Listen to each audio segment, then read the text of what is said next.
Herbane's Bestiary, Dwarven Automatons by Herbane.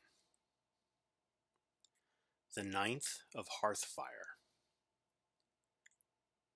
The dwarves have been extinct for many an age, and perhaps for the best.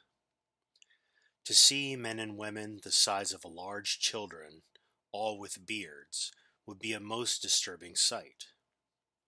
Still, whatever wrath the dwarves brought from the gods that consumed an entire civilization surely must have been an awe-inspiring thing to witness. The remnants of their civilization lie buried in the hearts of mountains, and scholars and thieves the world over descend on the skeletal remains of dwarven cities like vultures, to scrape clean the bones of the past, old knowledge waiting to be exhumed and treasures to be discovered. But many men lie murdered in those halls of the damned, because those dwarven ruins do not release their treasures without a fight. My kin would tell the stories long ago, when I was just a child, about how adept the dwarves were at building machines.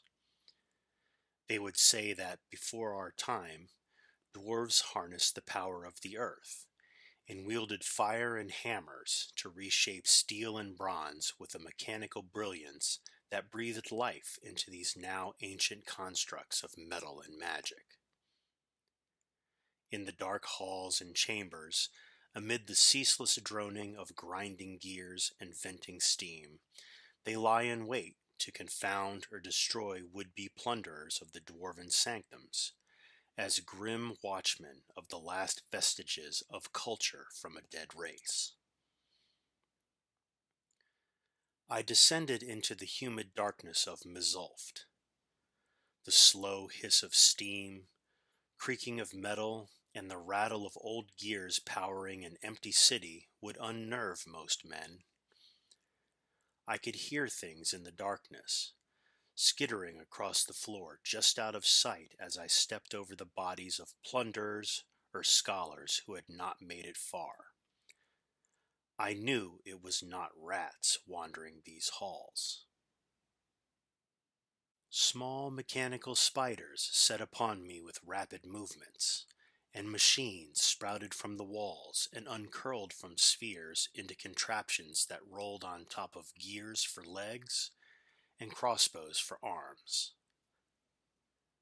I could not help but marvel at these single-purpose machines, built for the murder of men.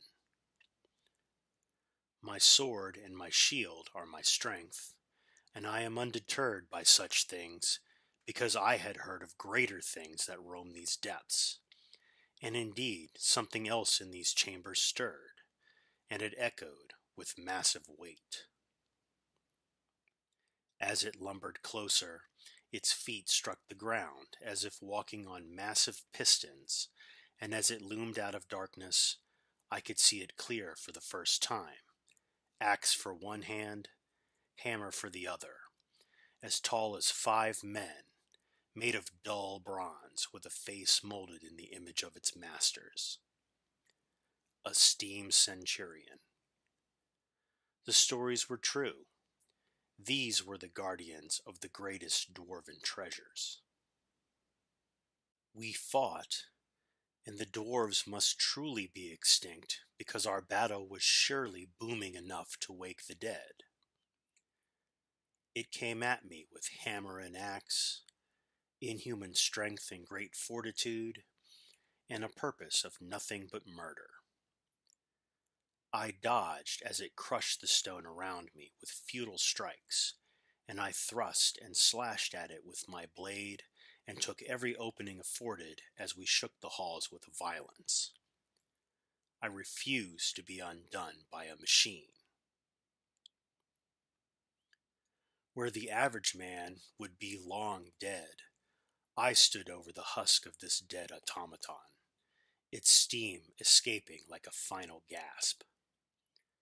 I could have taken the dwarven artifacts and metal, but left them there for others, for I would not hex my journey with the possessions of dead men, and maybe that is where countless others go wrong. I will continue to my journey across the lands, and perhaps one day Herbane will meet a worthy challenge, for I have yet to see what would make me tremble.